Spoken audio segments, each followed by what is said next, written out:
Bom dia, Ana.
O tema das patentes é controverso nos países em desenvolvimento. Na década de 60, a CEPAL, Agência Especializada das Nações Unidas para Promover o Desenvolvimento da América Latina, apontou um desequilíbrio inevitável no comércio entre países industrializados e países de economia agroextrativa.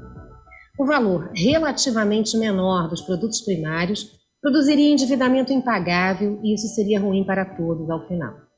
A solução seria fomentar investimentos estrangeiros e o emparelhamento tecnológico das empresas locais, e assim substituir parte das importações por produtos manufaturados nos próprios países em desenvolvimento. O licenciamento de patentes poderia ter sido, já naquele momento, entendido como mecanismo básico da transferência de tecnologia, mas, contrariamente, foram percebidas como entraves. A pouca experiência com inovação no mundo em desenvolvimento explica esse entendimento que, aos olhos da maior parte dos economistas da inovação, parece equivocado.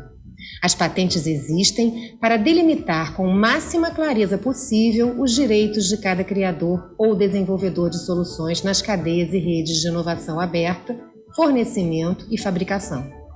As licenças de patentes conjugadas com know-how evitam redundâncias, diminuem custos de transação e reduzem incertezas na negociação dos contratos de colaboração tecnológica. Esse entendimento é ilustrado nas manifestações por cautela dos dirigentes da Fiocruz e do Instituto Butantan, quando se discutiam excepcionalidades para o enfrentamento da Covid. Os contratos para a nacionalização da fabricação de vacinas se baseavam no licenciamento de patentes e know-how associado. A ameaça de, aspas, quebra das patentes colocaria em risco evidente a colaboração voluntariamente contratada. Este painel será uma oportunidade para entendermos essas questões de maneira mais abrangente.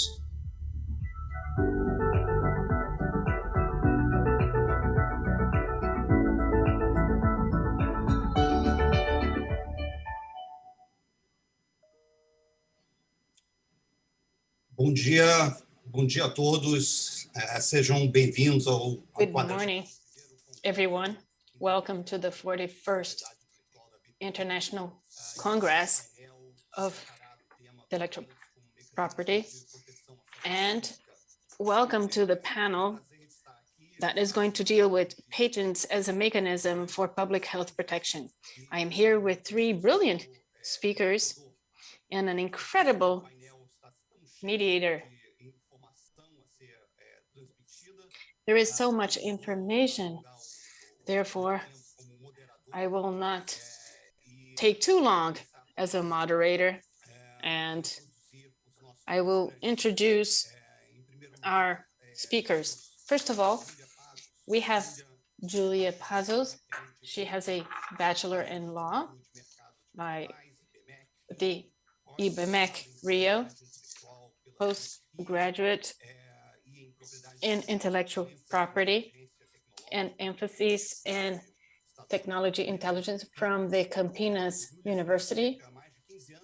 She has experience of over 15 years in this area. She is a coordinator in a study commission at ABPI, member of the Bar Association PI Commission. She is a senior partner at the Marechal Maidel law firm.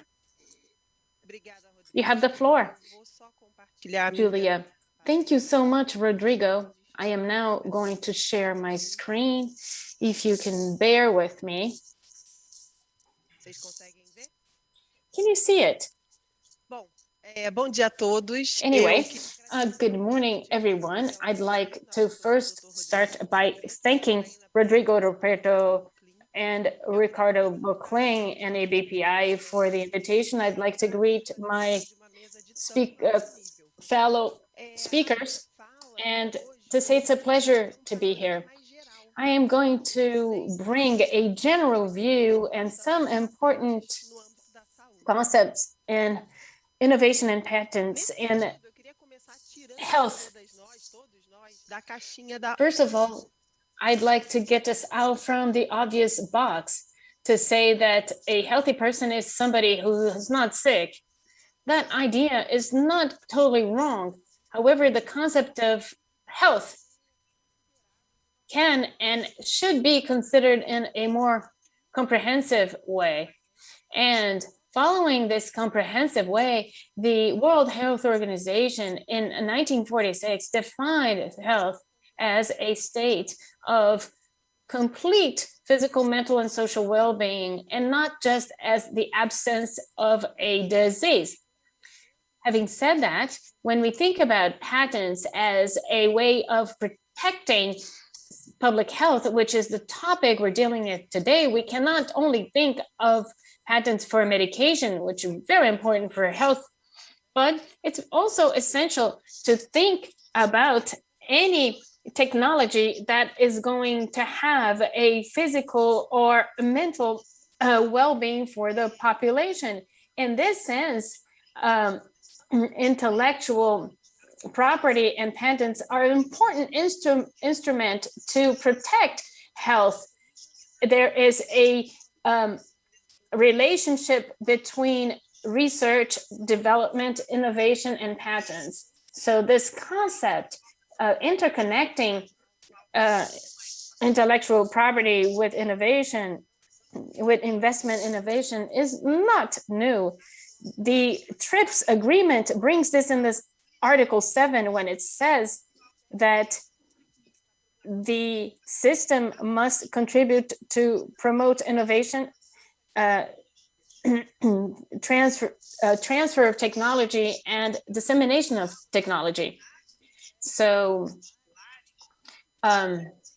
ownership of patents contributes to the development of new products for companies.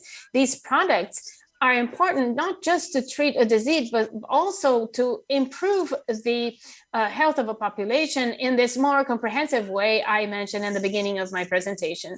Obviously, at the same time, there's a need of a balance between the guarantee of intellectual property and essential values to the society. So that's where the intellectual property comes in with an important role.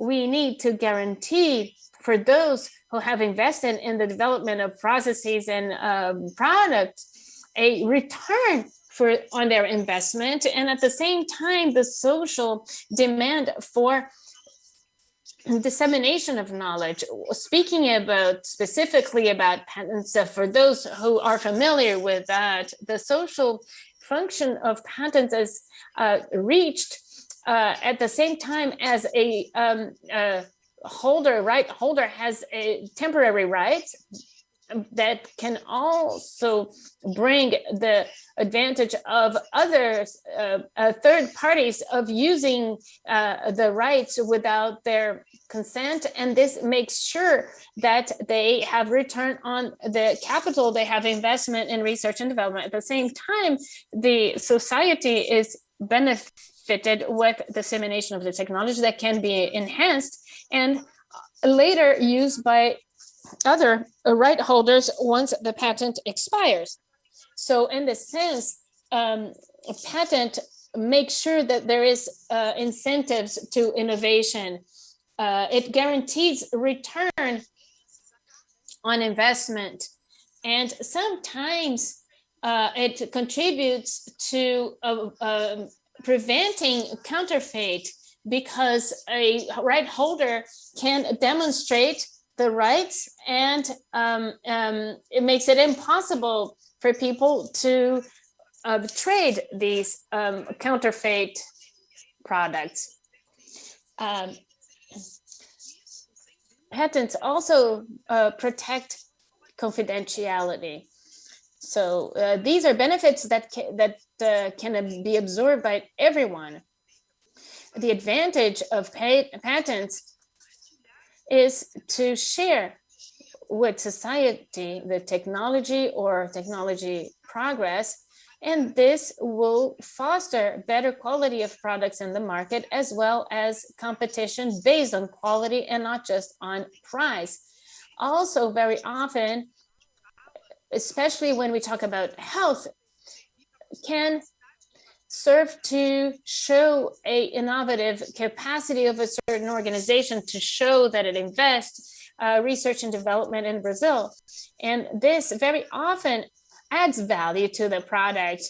As the Claudio Villar, president of the Brazilian PTO, mentioned yesterday in his speech, not just patents of brands, trademarks and intellectual property brings trade integrity to organizations. And I imagine that everyone can now see in packaging on products, patent, granted, patent pending, and so on. And this is happening because obviously organizations consider that showing to consumers that behind that product there is a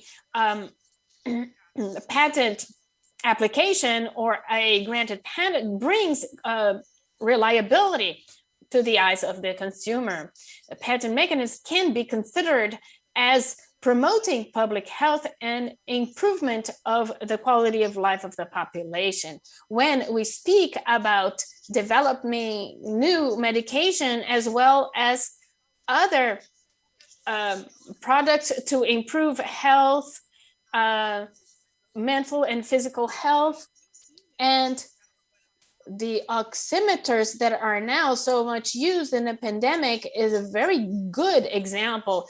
Glycemic devices, the wearables also that have become so popular, used by athletes because it monitors physical performance, also constitute an example. I could mention a number of other examples.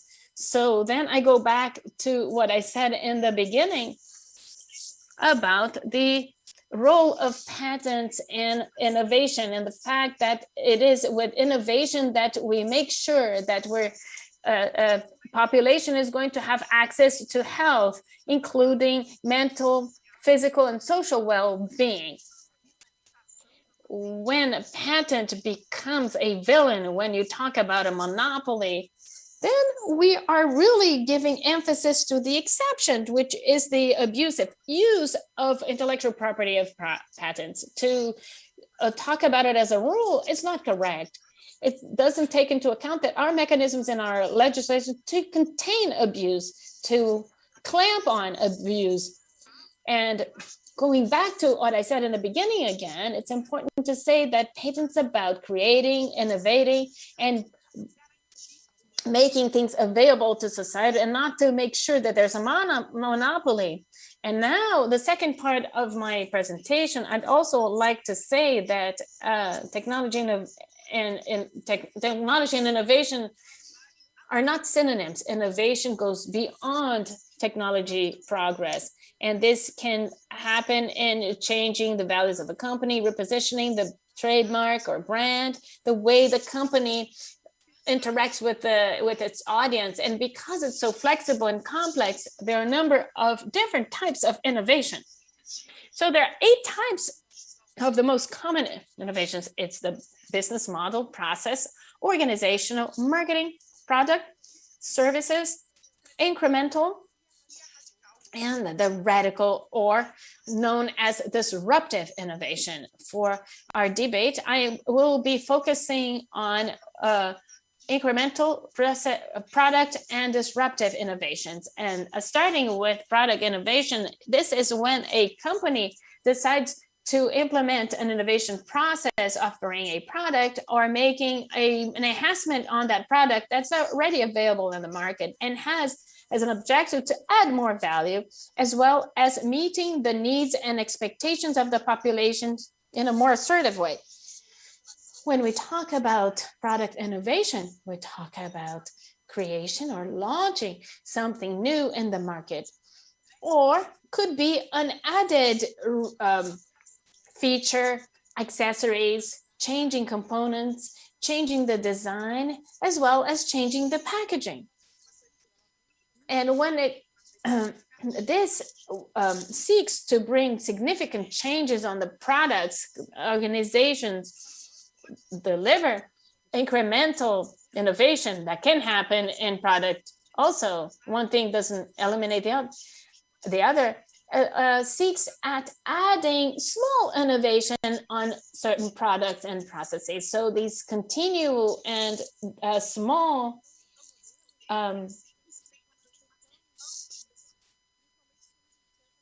often are, especially when we think how the product is consumed. For a disruptive innovation, we're talking about a radical, something that is going to really change a paradigm and change the business of a company. When we talk about disruptive innovation, this was created by a professor at the Harvard Business School, and it was very popular for those who work with technology. Disruptive technology provokes a rupture with standards in the market and introduces something original, new, and entirely transformative.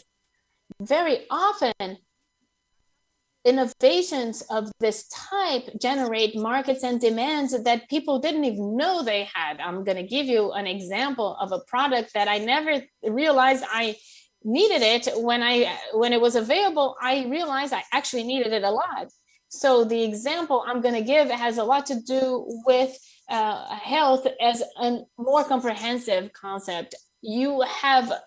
Girls have heard about Foreo. It is a Swedish company that was launched in 2013, revolutionizing health and well-being concepts. The main product of Foreo is a little facial cleansing device through pulsing, eliminating impurities and have the benefit of slowing down aging.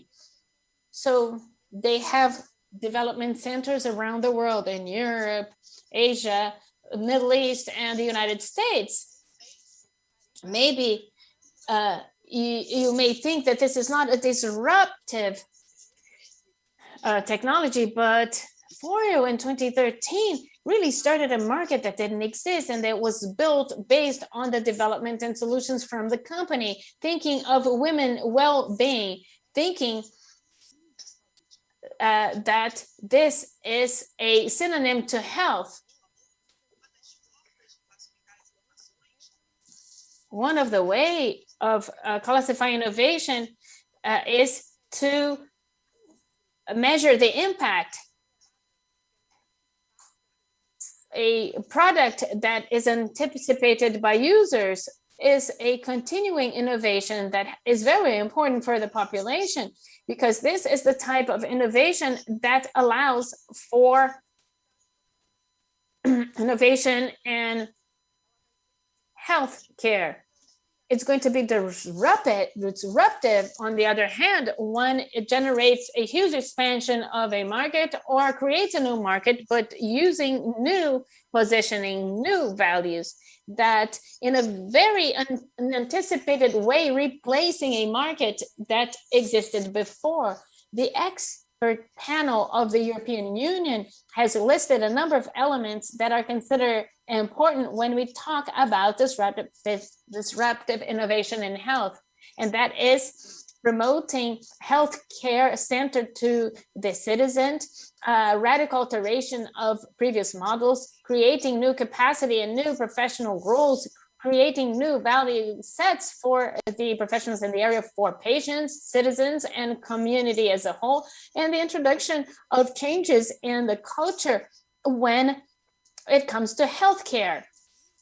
As I mentioned, innovation and technology, disruptive, can have technology innovation and innovate the way the health care is provided. With less technology, innovation changes the market and changes the perception of the market by the population. Innovating in a new area can be very challenging, even for companies that are major players in the market. When we talk about innovation, disruption in health, protection in health through patents and innovation, we're talking about a very complex topic. It doesn't depend on one authority. For example, the backlog of the Brazilian PTO is, you know, that the innovation system was affected because of the backlog at the Brazilian PTO. But now this has changed, and there has been efforts from the Brazilian PTO. Eliane Lages, a patent director, yesterday also brought us an important number, saying that between 2019 and 2021, there was a reduction of around 66% in the BRPTO backlog. So anyway, just getting towards the end of my presentation, even in an ideal world without a backlog, examining and granting patents doesn't happen as fast as innovation development. There is a natural gap between wearables, technologies, sensors for monitoring in watches, and smart bracelets, robots assisting complex surgeries. The technologies have been developed in innovation in health. And for these technologies to have the impact that is expected to society by society, they depend on a number of authorities, each one in its area of competence. So the rhythm of innovation can and is challenging. So it's hard to think that they are going to be able to follow innovation, because innovation is going faster and faster. And now I'm going to give you a link for Marina's speech. At the same time, we cannot, to follow this, not following should not foster hinder innovation. Well, this is what I had to say. I am available for questions, and thank you for the invitation. Thank you. Thank you, Julia. Thank you for such a clear presentation about innovation and the patent system that fosters improvements and new products. Creating new markets is a breakthrough.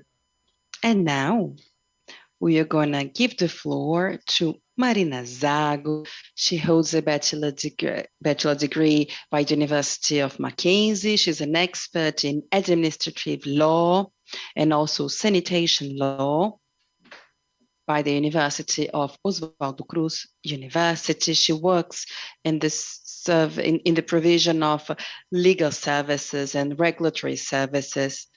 She deals with highly complex topics faced by companies collaborating with the National Health Agency in Metro, in several sectors such as cosmetic, medication, agribusiness. So Marina, it is a real pleasure to have you here. And now we are looking forward to your presentation. Thank you. It is my pleasure indeed. First of all, good morning, everyone.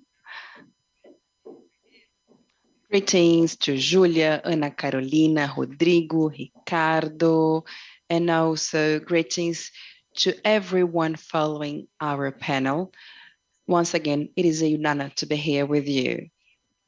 Although our panel is targeted as patents as a mechanism for the protection of public health, I won't be talking about patents exclusively, but about another mechanism, which is the health regulation by Anvisa, the National Health Agency. I think this topic is important because our regulation agency places rules that are very important for the commercialization of products in the market, as well as rules that are very important for the development of new products in the health sector. We know that Anvisa's operation has a purpose that is different from the one carried out by the National Institute of Intellectual Property. They are independent. So that's kind of what I wanted to touch upon today. I'd like to show you another perspective, which is also very challenging for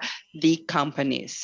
There are certainly other important agencies and authorities when it comes to regulating public health, such as in Metro. But today, because of the time, for the sake of time, I'll be talking about the Brazilian Health Regulatory Agency, Anvisa.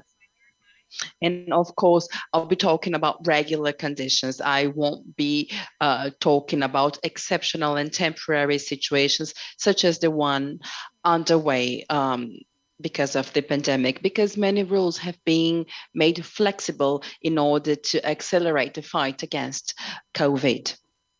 So I'll start. So on the background of protection to the public health, it's important to say that the health is a duty that has to be carried out by the state and a right for the citizens. In order to meet this right, we've created the Brazilian Public Health System, SUS or SUS, that carries out health vigilance actions. So these actions aim at eliminating, reducing, or preventing health risks through the circulation of goods. Once the system was put in place, the state became aware it was important to have an agency that could perform a vigilance activity, and then Anvisa was created in 1999 with the institutional purpose of promoting health protection by means of a sanitation control of the production and the trade of products and services, and this goes through the process of inputs and production of all inputs. Anvisa promotes the regulation pre and post market, including a set of products, and you can see them at the slide. They include food, cosmetic, sanitation, tobacco-related products, products related to health, and many others. So Anvisa regulates the packaging, the advertising, the place where the manufacturing takes place, the storage. Anvisa carries out inspections in Brazil, outside Brazil, and the purpose is to ensure that the products are in line with good practices of commercialization, trading, production, and any other guidelines and requirements that are necessary for the protection of health. And the producer has to comply with these rules should they want to trade their products in Brazil. And the agencies in Brazil, they have to promote the public health. But when it comes to the corporate activity, the company should also comply with other guidelines and other requirements that are pertinent to the economic development of the country, positively impacting the market. Because the regulation does not limit to the private sector, but they have an impact in the society as a whole. Say when there is creation of jobs, investments, cheaper and more accessible products, and incentives to new producers. So it is important to say that the Brazilian Health Regulatory Association also takes into account activities that stimulate the production of products and the availability of products in our market. The regulated products have to comply with requirements, and they should have access to the freedom of competition and other requirements, even if the requirements are legitimate in order to protect the population's health. There must be a balance between the exceptions and the requirements, because otherwise we end up with a system that is not attractive to companies, and we also might end up with products that are very expensive to the population. I can give you an example of a pre-market regulation, which is a importing company or a manufacturing company should have the registry issued by Anvisa before trading the product in Brazil. It might be a very simple example to give, but the entire process behind, the entire administrative process to register a product is a long one, is a complex one, and such complexity impacts the strategy of businesses, because the more complex the regulations are, the greater the impact on the market, because it takes more time and it takes more resources in order to make products available. And of course, this has an impact on the consumer that could have had access to a product in a shorter time. And also the complexity behind the rules and the requirements issued by the Brazilian Health Regulatory Association is actually directly related to the fact that Anvisa has to analyze the risk, the effectiveness, and several other aspects that need to be taken into account when we assess the risks to the health of the population. The risks can range from low risk to high risk. So Anvisa is grounded on scientific studies when the agency grants the authorization or not. When Anvisa grants the authorization, the agency says that the product is safe and can be traded in Brazil, of course, within the limits that have been identified. On the other hand, the post-market regulation has the objective of following and verifying if the product is traded according to the standards that have been set, if all inspections have been carried out, if the rules are made effective, and also Anvisa follows very closely the evolution of the regulation so that we can have new technology being implemented and traded in the country. So the promotion of health includes situations where the regulation might exceed the objectives. It might be very bureaucratic with a lot of red tape, making this process much longer, which impacts the consumers and the market as a whole. So improving the regulatory quality of health protection is very important. So the authority needs support in order to update its regulations, making products that are of the interest of the population available with the lowest possible impact on the economic activities of the sector. You can see a few examples in here. When we think about having a good regulation, including all the stakeholders, you have, for instance, this case, which is the heartbeat measurement application and the blood pressure application. And these apps can be used through smartwatches. These apps have been assessed by Anvisa in a pre-market assessment. And why? Because this application, they monitor data, health-related data. And the monitoring of health-related data subjects the apps to a specific regulation and assessment. In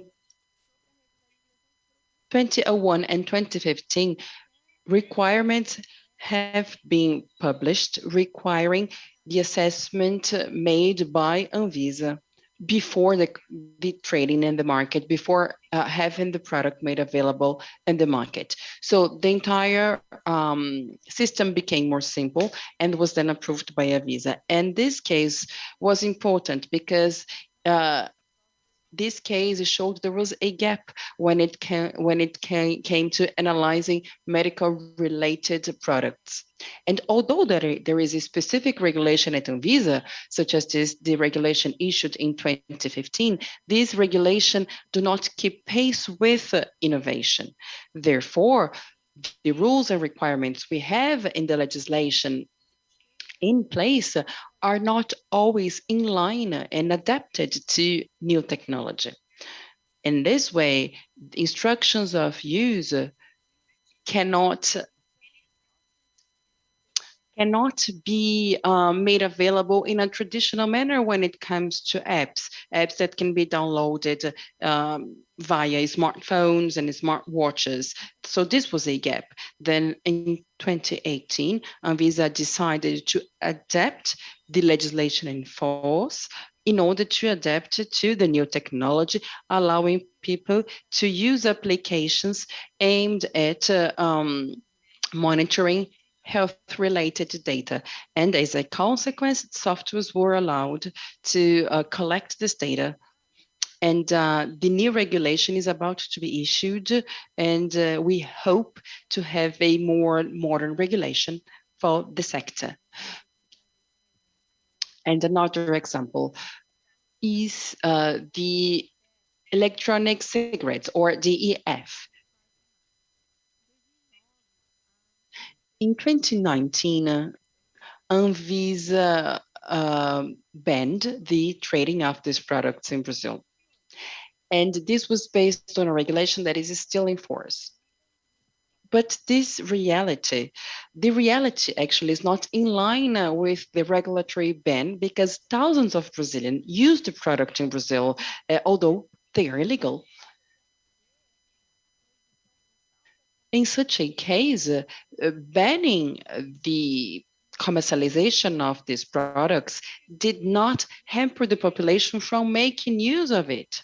And although the electronic cigarettes in Brazil are irregular or counterfeit, actually this represents an even greater risk to the consumer, because the consumer does not have information regarding the good use of the product, the origin of the product.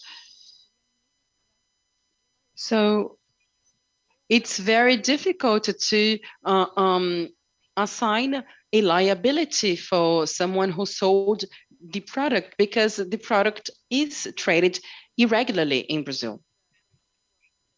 And 10 years after the ban, then in 2019, Visa started a regulation process, a new regulation process, and is now in discussion with the scientific community, researchers, associations, and other stakeholders in order to collect evidence on the use of electronic cigarettes. So now the agency can better assess the impacts to health and might eventually review the legislation in force. And as I mentioned, the regulation will, the regulation that banned the commercialization of the product did not limit, actually did not prevent its commercialization, which is now sold irregularly in Brazil without any type of assessment of quality. And other agencies in other countries regulated these such-like products in their territory. So we expect that the debate surrounding the new regulation will allow a decision-making that is more suitable to the Brazilian market, taking into account the Brazilian stakeholders, the needs of regulation by Anvisa. But while we wait, we have the irregular market of electronic cigarettes. Marina, if you allow me to add one piece of information. When we think about innovation in relation to your topic, and this is very interesting to see the case of the electronic cigarettes, because they can be an incremental innovation case. It's something that is developed and little by little, a technology that evolves little by little. And the electronic cigarettes, they exist since 2020, at least. That's at least the first time a patent was issued. But it is only now that we have more modern electronic cigarettes. And as of the 90s, according to the studies, there was a higher investment in research and development carried out by the industry. And this allowed the development of this type of product, especially outside Brazil. So I wanted to add this information because it has a relation with innovation and your topic as well. Thank you, Julia. Thank you very much for the information. And then last but not least, another example.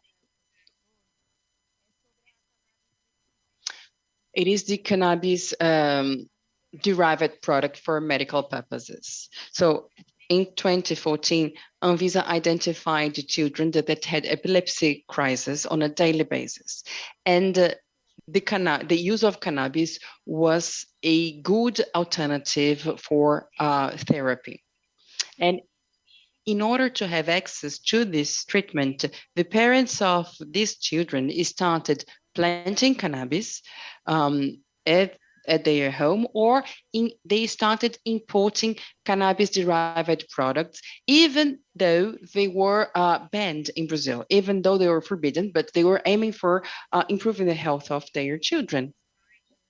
And then parents of all the children started to make demands to Anvisa so that they could have the authorization for the import of such products. And also, there were many demands for the regulation of this product in Brazil.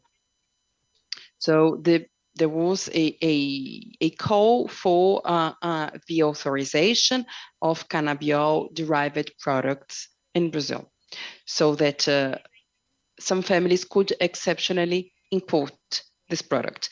The families can now import these products, but it takes a lot of time. It is very expensive. It is very complex. There are lots of limitations. So it's very difficult for the population to have access to cannabis-derived product for medical purposes. As a consequence, the parents of these children filed lawsuits in the judiciary to ask for an authorization for the import. So many families received preliminary injunctions that allowed them to import these products and therefore treat their children. So we can see that in a way, the judiciary is somehow contributing to the public health, is in a way influencing public health. And this is the consequence of a gap of the executive power, because the executive power is in charge of implementing public policy, but there was such a gap that was filled by the judiciary. Then in 2020, a regulation came into force, a regulation issued by the Brazilian Health Regulatory Agency, allowing the manufacturing of cannabis-derived product for medical purposes so that the population could have access to it in due time. And also there is now a bill of law under discussion at the Brazilian Parliament to expand the use of cannabis derived products. And there are several regulatory limitations when it comes to cannabis derived products. And my view is that when you have a good regulation, you can have important advancements for the economic sector in Brazil that will, because the economic sector will be able to put in place new activities, to offer new activities, and at the same time promoting population's health, because this is an alternative therapy. So these examples, these three examples, are quite recent, and they show how important it is to have public health policy and regulation that ensure the population's access to health, taking into account the economic development process that are sometimes hampered by regulatory obstacles. And as a consequence, Brazil might not be attractive and also might exclude competition, and this undermines the consumers and public health. So that's the end of my talk, where I tried to showcase how regulation can impact the population in a positive or in a negative manner, as well as the economic activity. And now I give the floor to Rodrigo, and I thank you once again for your attention.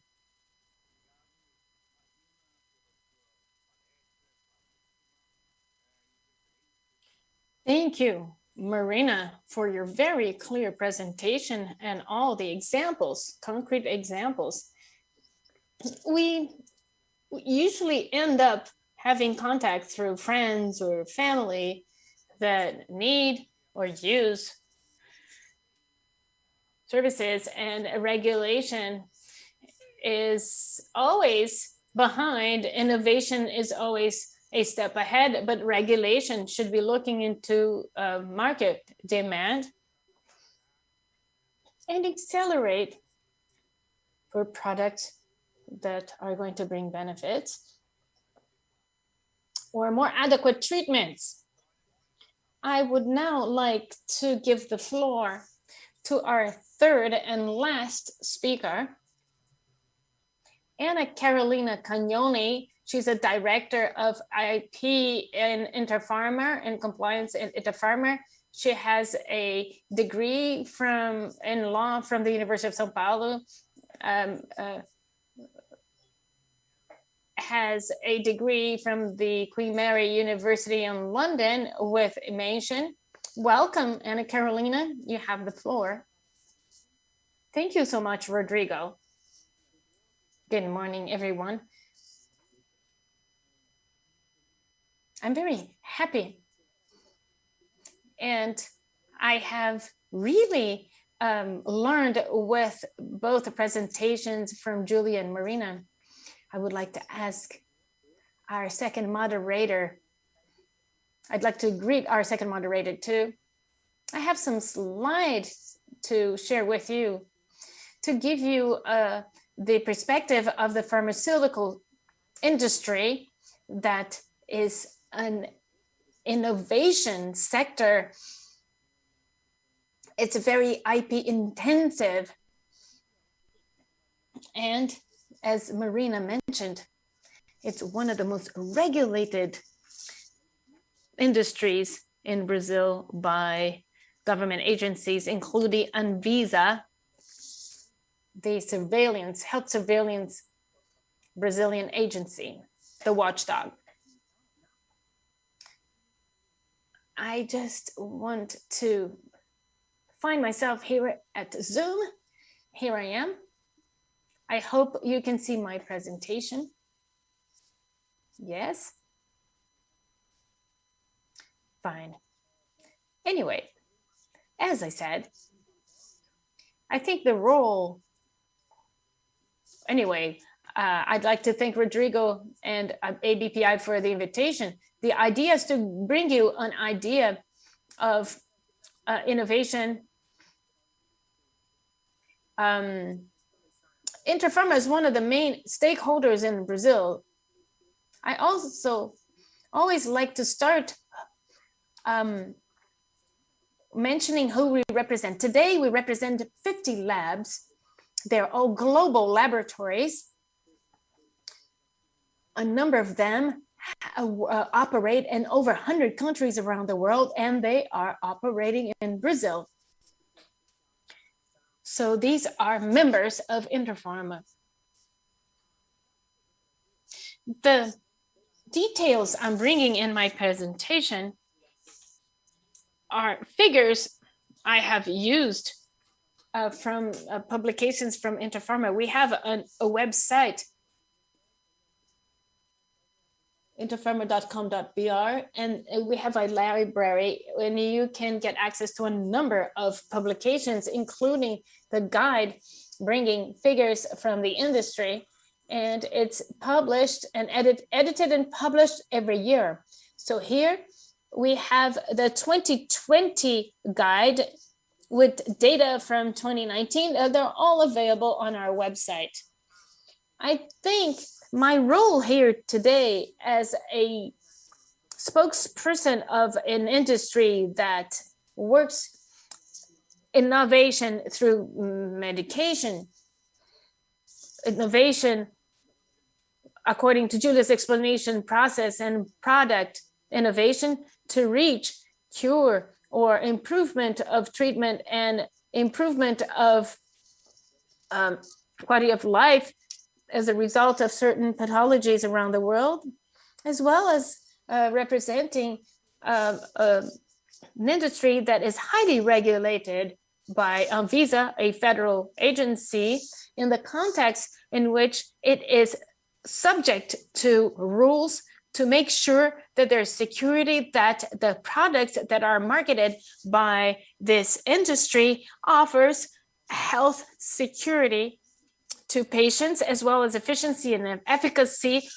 in its objective, which is to offer treatment to certain diseases. This slide shows a table, and it shows in practical terms how much time a private organization goes through from the beginning of a research until the end of the process, which is the medication reaching the market and reaching the patient that's going to use the medication. And on average, it's 10 years.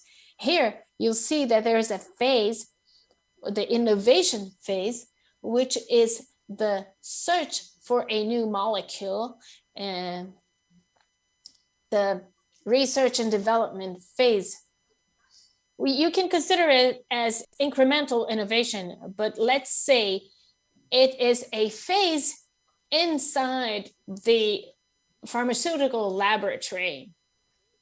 But once you get to an actual product, the pharmaceutical industry and other companies, other industry don't have this phase, but for obvious reasons, the pharmaceutical industry is subject to testing, aiming at determining to what extent the product is safe and efficient. Now, after the pandemic, Marina made my life easy. All media now explains what are preclinical trials, what phases 1, 2, and 3, how many volunteers are recruited, what criteria there are. And in the case of vaccines, now everyone knows more the rate, how efficient the vaccines are. Now it's clear for everyone. One thing that we cannot use the pandemic as a rule is how fast. From the moment the World Health Organization decreed COVID-19 as a pandemic until the vaccination reached the first arm, we saw a record time in which from the lab phase until reaching the arms of the population is unheard of in the pharmaceutical industry. Obviously, there was a huge social pressure. The whole world had to stop. The thing is, this is definitely not the rule. The pace when it comes to development and approval is not the case for all the other drugs that are developed and produced, tested, and then reaching the market. What we see as a rule, very unlikely, a very long period of time. What's important to think when you're talking about a long term? To the extent that you have a long term to bring a drug to the market, to the final consumer, that industry needs to have investment breadth to be able to go all the way until launching the product in the market, and then start making revenue on a product that took 10 years to get there. Within the Brazilian context, in addition to innovation, test, and regulatory, then we have in Brazil an additional phase, which is the pricing registration, which is carried out by other government agencies subject to the Ministry of Health. That's not the Anvisa. The product has been approved, is ready. The patent registration has initiated, but it's just an issue of economic aspect. This phase is only a phase that happens in Brazil, does not happen in any other country. As a highly regulated industry that depends both on regulation as well as the Brazilian PTO for legal aspect to work properly in the market, we're talking about very long periods of time for the whole pathway to be completed from the first moment of innovation intention with research and the final moment when the final patient gets access to the drug. As far as investment goes, both speakers mentioned this before. What we have to consider, all organizations to a certain extent, to keep operating, they need to innovate. It's not an option. It's compulsory. It is a competition need. Given the market, given the pace of time. For the private sector, there's always the shadow of somebody who is going to bring something that's going to make your product obsolete. Let's think of an example such as, for example, a typewriter that's completely obsolete after the appearance of computer. It may be not disruptive and it may not be your competitor, but as Julia mentioned, can bring innovations that will follow the expectations of a consumer, that within a competition context, your competition will get ahead and you're going to be lagging behind. Innovation today is compulsory. It is just a part of the competitive environment where we operate, especially in a globalized situation of high competition between organizations. So once you have realized that that is the case, well, you can look at the graph to a certain lesser or not extent, all sectors feel the pressure to innovate. And the pressure reflects means to spend capital. What I think is interesting in this slide is you can consider all industry, but there are evidences that biopharmaceutical and the pharmaceutical industry with bioproducts, sectors developing medication or drugs is the one that most invests in research and development. That goes back to what I said in the beginning. So we are IP intensive. So we invest a lot because research, by the time you get to a product, you need the invention, but you also need the clinical trials analysis, which are very expensive to pharmaceutical companies. So it's an industry investing much more compared to other industries in order to actually launch the market to the product to the market.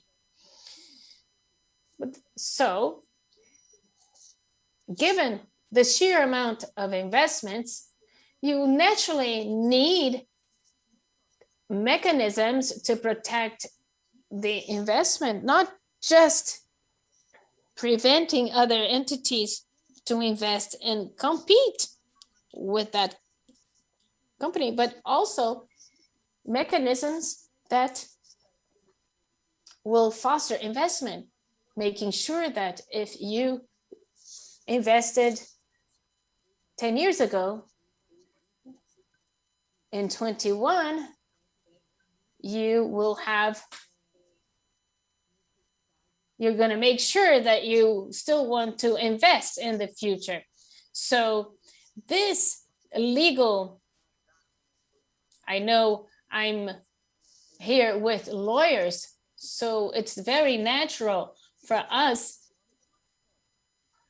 We have to realize this is an important economic element, the power of influence of regulation on any private sector activity.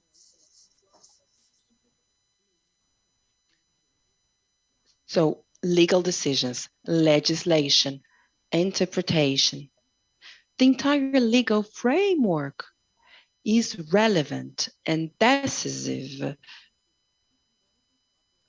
in order to have safeties provided for the company, so the companies can be confident that their investment will have the possibility of having benefits in the future. In this sense,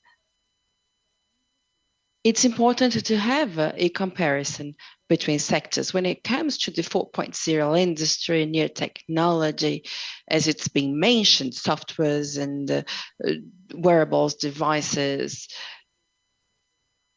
eventually more technological sectors might look like deserving higher investment in development and research, but not necessarily, because as I mentioned, the innovation is a need for every sector operating in the market. And we're now comparing what to invest and how much you invest in terms of financial resources.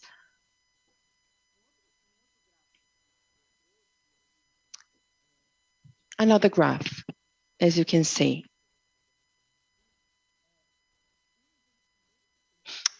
You have an investment that is permanent, that is ongoing. It has to be ongoing. And as Julia mentioned, you have different types of innovation, and technology is not the same thing. Technology and innovation are different. However, when we think about economic theory and renowned economists such as Cautela, the innovation is an ongoing process. It is a cumulative process. And it's uncertain also because you don't know whether you're going to have a positive result. The investment is made without a certainty regarding the conclusion of the process. And the constant need for investment in the pharmaceutical industry, and I kind of try to mirror this reality through this graphic, is the following. The pharmaceutical industry invests a lot, is IP intensive, but the pharmaceutical industry also invests in a permanent manner, and the investment is steadily increased. And you can see the gray line that represents the increase in the investment percentage in research and development. And this is prior to the pandemic. And this is different from the revenue forecast for the sector. So the increase in investment is permanent, is constant, regardless of the results. And that's my point.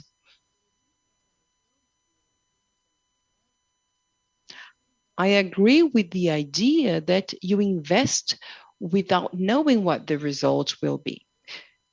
Taking into account that the technology depends on the research that has been carried out previously, somehow you need consistency. You need an ongoing investment so that you can have products and processes that can be used in the future. In the pharmaceutical sector, what are innovative products? We are talking about new products based on genetic code that we call the genetic therapies. And that has the purpose of creating treatments that are unique for each person, but also the rare diseases, conditions that attain a reduced amount of the population that experience a very high impact on their lives. And the research that is carried out for this type of condition, for rare condition, is much more complex than the research that is carried out for other conditions, conditions that attain a higher amount of people. So we are now heading to more individualized products and services that are more focused As a consequence, it is more difficult to develop such products. It's more difficult to have a diagnosis, to understand the diagnosis, to identify the condition, because you have a lower population, which makes the entire research process more complex. And as it is more complex, it requires more resources, more investment, and more time.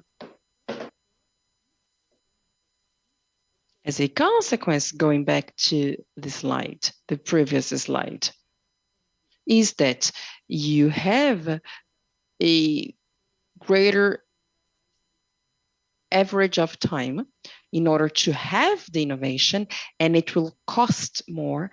It will demand higher investment, and companies will have to make decisions accordingly. And that's my point. The forceability and the safety of the entities is very important, so that the private sector can make decisions and can make decisions on going forward or not.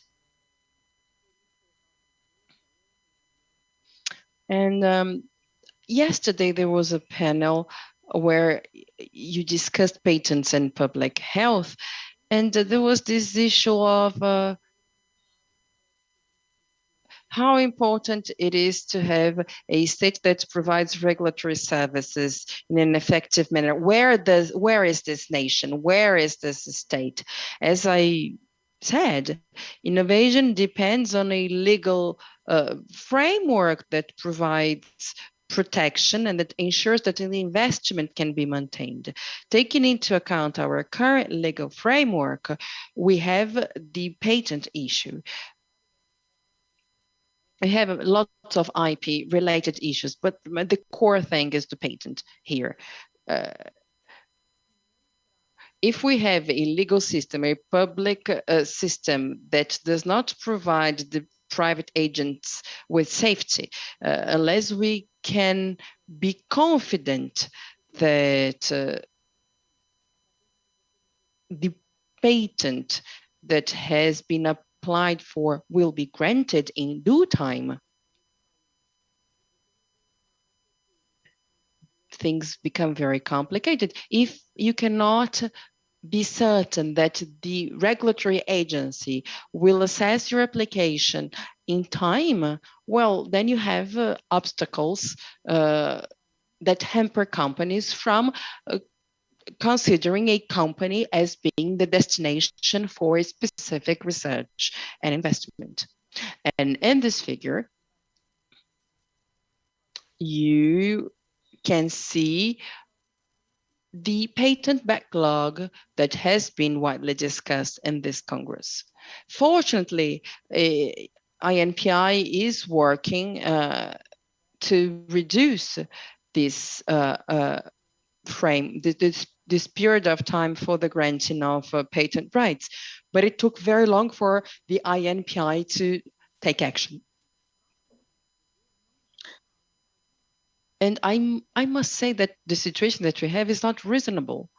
I mean, you need to render public services in a reasonable and effective manner so that you can have institutional certainty, legal safety that are key to the private agents, so that they can feel safe, they can feel protected, and they can be confident that their investment will be, how can I say, will be maintained.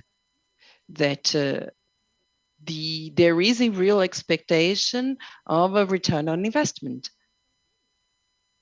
because the legal framework won't change in the meantime. And now I'm approaching the conclusion of my presentation. And you know, the objective of the private agent and the pharmaceutical industry is to have a inadequate response from the different organisms of the state, so that you can have the applications duly examined, that the criteria that are applied are technical, that the granting is issued in a reasonable time, and that the debate regarding the requirements and the rules in force, that they are broadly discussed, so that the regime can be amended in a foreseeable manner, in a manner that is more democratic, so as to say, and within a period of time that allows for adaptation. If you have sudden changes, you end up hampering investment and interest. And that's the data I could bring to show you. So having said that, I end my presentation. And once again, thank you very much for the invitation. Congratulations for the Congress. And I'm here available for questions and answers. Thank you. Thank you so much, Ana Carolina, for your presentation. And now, because we're a bit late, I'll give the floor to Ricardo Boclin, our mediator, and he's a counselor at ABPI. Thank you very much, Rodrigo. I'd like to thank ABPI for inviting me for this panel with great speakers. I won't take much of your time because I have lots of questions to make actually for the three speakers. Although they were very clear, I still have questions. So I have questions to Julia and Ana Carolina that are quite similar. So I will start with Marina, who talked about the regulatory sector. Marina, you mentioned electronic devices, the electronic cigarettes, and you said that they are sold in the market. You can buy them on the store, although the market is not legal. The approval is pending at the Brazilian regulatory agency. And then you have this conflict between the regulated sector and the regulating agency, which in case is Anvisa, the Brazilian Health Regulatory Agency. So you have a sector that wishes to have regulation and another sector that has to issue the regulation.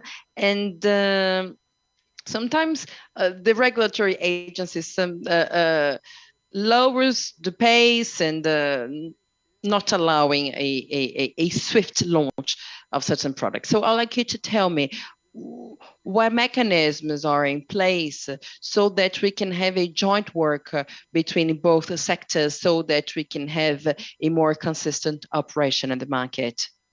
Ricardo. Excellent, thank you. And quite often I get asked the same question because we have a highly regulated sector, which is the sector for medication, as Ana Carolina mentioned, the electronic cigarette. And yes, there are mechanisms. The government is trying to improve the regulatory framework so that you can align the economic development and the health protection. More specifically, Anvisa needs to carry out a regulatory impact assessment so that the agency can assess any impacts that might derive from the regulation of a certain product or service. And based on the identification and definition of a regulatory problem, Anvisa collects information about the effects, about the results, in order to, in a way, assign responsibility and liability for the risks, and at a later stage, issue the regulation. In order to do so, there are public consultations, targeted consultations, consultations made with the scientific communities, associations, and other stakeholders that wish to contribute to the formulation of a regulation. It is precisely at this moment that we needed to have the participation of regulated sectors so that they can jointly formulate the regulation by the sharing of existing regulation data regarding possible risks, possible impacts, information and data related to the service or the product that is being assessed for regulation. So this is a way that we can have companies and Anvisa working together, which improves the efficiency of the regulation, and also it renders more legitimacy to the very process of regulation. And as I mentioned during my talk, a regulatory agency that does not count on the regulated and interested sectors, which includes the population, might bring about a scenario with overregulation or with a lot of non-compliance. So it's important to have a dialogue with the authorities of joint work in the drafting of the regulation. And the regulated sector has to be present in a very active manner from the beginning to the end. And the objective, of course, has to be the improvement of the regulation. Thank you so much, Marina. Now I'll ask a question to Julia and Ana Carolina, and I will adapt slightly because, you know, Julia made us go and travel through the world of innovation, and we ended up in the backlog and we could see the oximeter picture. And, you know, I made a lot of use of the oximeter until 2020. I had never heard of an oximeter, so as to say, I didn't know how to use it. And then I had to start using it for different reasons. And you also mentioned the 4-year, and I maybe I need to start using it so I can stop my aging. Any case, also Anna talked about investment in the pharmaceutical industry, and I was very much impacted by a few words she mentioned during her presentation. She mentioned forcibility and certainty when it comes to the decision-making process of companies. And I was also very much interested in the first or the second slide showed, and you mentioned it is necessary to assess 10,000 molecules until you reach the one that is actually going to be used, and that it takes about 14 years, correct me if I'm mistaken, 14 years until the product can reach the market and 10 years until it can be developed. So indeed, a lot of investment is required, and sometimes a lot of money that will not be translated into a product. So it's very important to understand the issue and to understand why the pharmaceutical industry is faced with this challenge, and the right that pharmaceutical industries should have regarding the exclusivity of the patent. So my question for both of them, and then you reply as you wish and adapting to your specific sector. My question is the following. The Ministry of Economy is leading the national strategy for intellectual property. If I'm not mistaken, there was an action plan programmed for July 2023 with an increase in national patents by 13%. Now, we are going through a dichotomy. On the one side, ABPI is working very hard in order to reduce the backlog, and we know it is necessary to have support from all so that they can maintain their personnel and carry out the high quality examinations that they do in due time. And the INPN is working to reduce the backlog, a very important initiative. But on the other hand, we have decisions issued by the judiciary, such as the indirect action of unconstitutionality regarding the sole paragraph of Article 40 of the intellectual property legislation that sets forth an external effect for medication and inputs for health. So tell me, Ana Carolina, you have the Interpharma's perspective, and Julia, you have another market's perspective. How do companies see the scenarios? Because on the one hand, they are encouraged to go forward, to work towards the reduction of the backlog. On the other hand, there is this concern. I mean, is it worth it to go forward? Are the conditions, the legal conditions, going to be maintained in the short term? So that's the question that I have for both of you, and I give the floor to Julia and then to Ana Carolina. Thank you.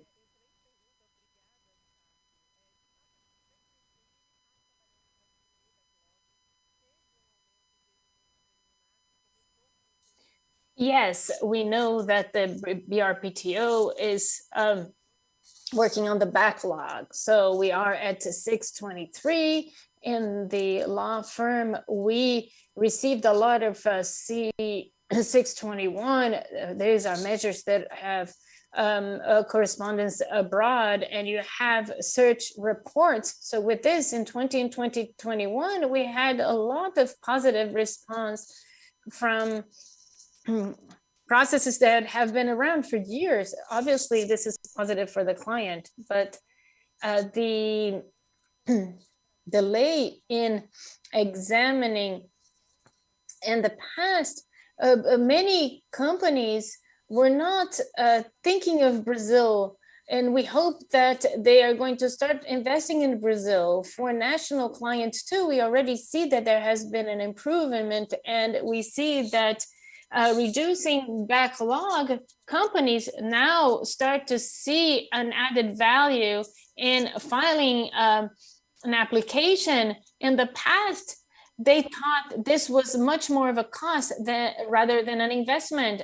I'm speaking very fast so Anna can also answer. When it comes to the unconstitutionally measure, the paragraph 40 brought a very important information to mitigate backlog. As in other laws, Brazil had invention patent of 20 years and at least 10% as of granting to mitigate the backlog and the delays.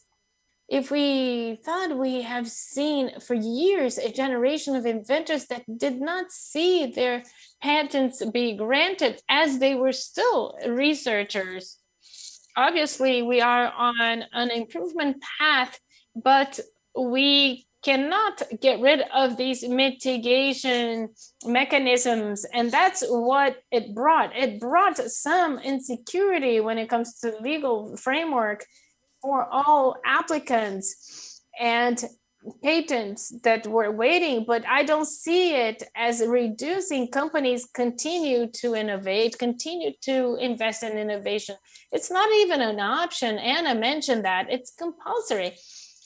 We also saw this on a tabletop yesterday. So the ADI brought some insecurity, but it's not going to stimulate investments and applicants, patent applications in Brazil. And we hope that the BRPTO continues to reduce the backlog. So then we are going to mitigate the impact that the ADI is bringing upon us and organizations. Thank you so much, Anna. Go ahead. I think to a certain extent made my life easier. Ricardo.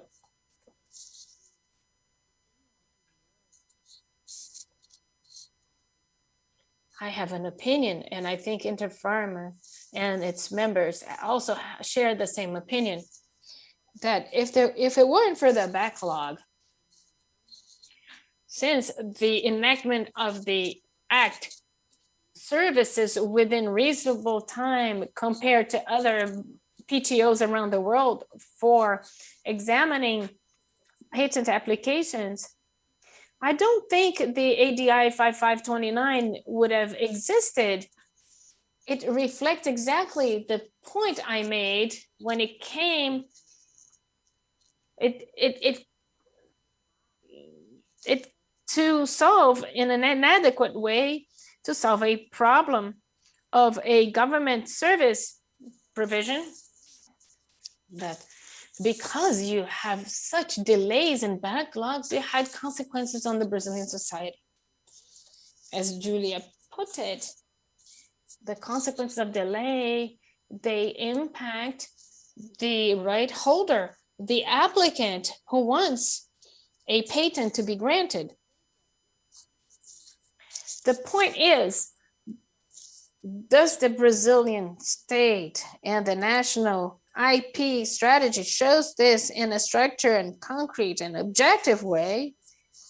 Maybe it's unheard of as an initiative. The Brazilian state wants to reinforce the IP and manage to, there is predictability for innovation, and that's for the whole of the private sector. And specifically the pharmaceutical industry, all sectors are innovating. So all sectors are clients, between quotation marks, as IP policies. So does the system want to treat them well and meet the expectations of those who are investing? IP, I'm saying I'm representing the private sector, but government companies and universities, they also are applicants. Does the Brazilian state want to foster to those who invest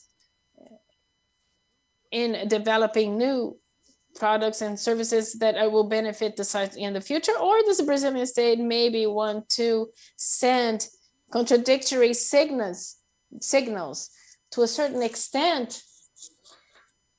ADI 5529 brings insecurity in a process that sought legal security with the strategy, with the national strategy, with the discussion around harmonizing legislation and so on. So for the national strategy, apparently there's an objective to benefit those who want to apply for patents from here and abroad. But the ADI then is contradictory with that. Another initiative that brings another signal, a proposal that's waiting presidential approval about compulsory licensing. The decision that is reflected on decisions by the state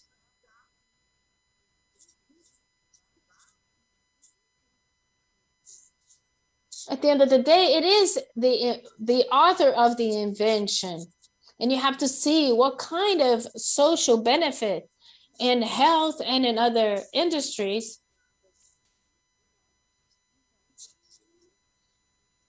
and the protection of those who invest in innovation. If innovation is not an option, as we said, it is compulsory, it's a need.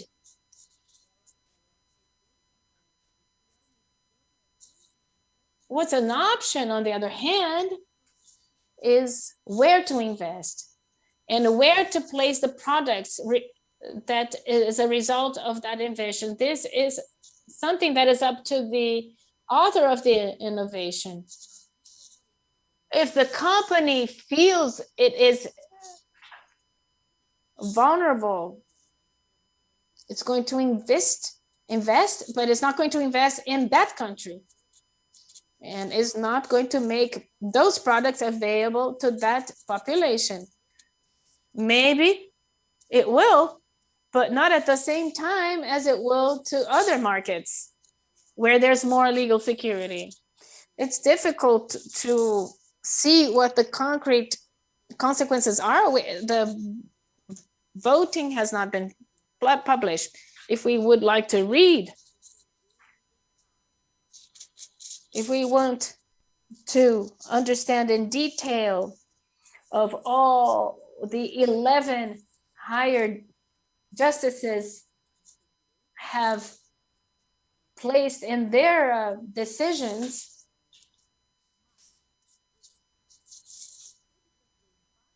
it's very early to make comments on the impact, but I can say that there is an impact. There's a fear in a process that has been going on for 5 years.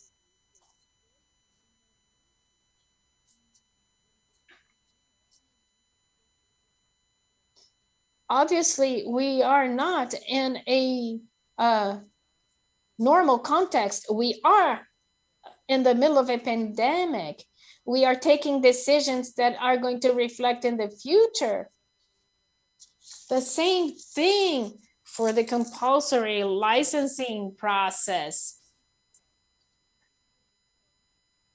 This will affect everyone applying for patent registration. So what I mean to say with my final comment is that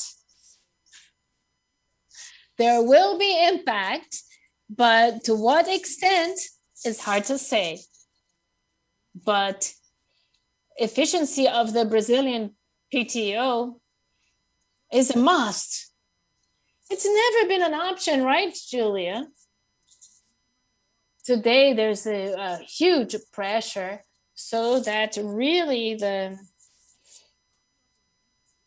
timeline is in line with what is expected from the Brazilian Patent and Trademark Institute.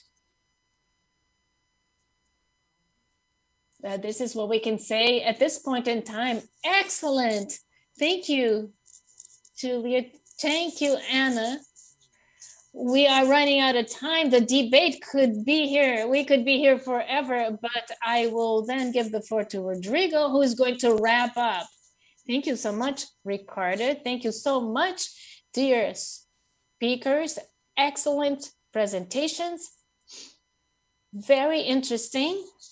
With this, we wrap up this panel. I would like to thank you all on behalf of ABPI and the Congress participants. Thank you so much. Thank you. Good afternoon, everyone.